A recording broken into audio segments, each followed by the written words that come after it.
Street. Petersburg, Charlie Morton threw his fastest pitch of Friday's game when the at-bat of the first batter he faced, blowing a high fastball at 97.9 miles per hour past the Astros' George Springer. I think Morton was amped about facing his former team for the first time and getting the win in a 4-2 Rays victory. Morton, who was on the mound when Houston won its only World Series title 2 years ago, will always have a place in Astros lore.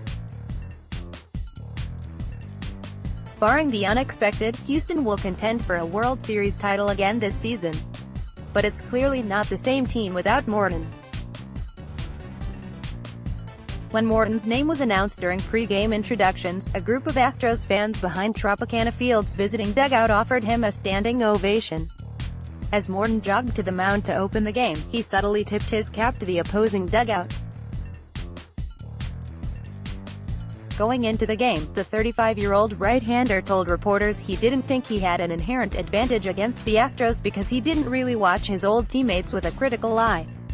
"It's a very Charlie thing to say," Houston manager A.J. Hinch said. He trusts his game plan from his pitching coach and from his catchers.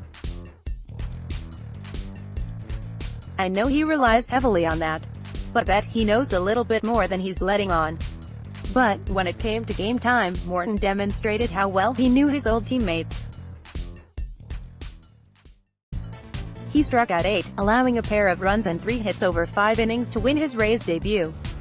Going into the game, Hinch said the key to beating Morton was finding his fastball, but Morton flummoxed his former mates with his staple curveball, which is one of the best in the game. 6 of Morton's 8 strikeouts came on curveballs, including 6 swinging on pitches that dipped out of the strike zone. Morton recorded 3 of his first 6 outs by strikeout. But he got in trouble in the third by hitting no. 9-hitter Tony Kemp to lead off the inning, Twin issuing a 1-out walk to Jose Altuve 2 batters later. Michael Brantley then took a 0-1 curveball that hung a tad too high in the zone down the right field line for a 2-run double that put Morton and the Rays down 2-0.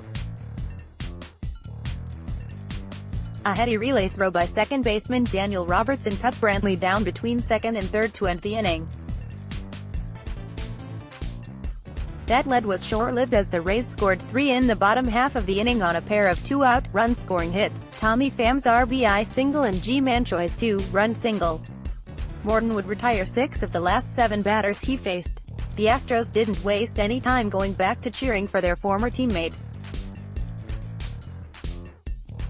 After Morton left, and it was announced that he had reached the 1,000 career strikeout mark, the Astros players leaning against the dugout railing applauded.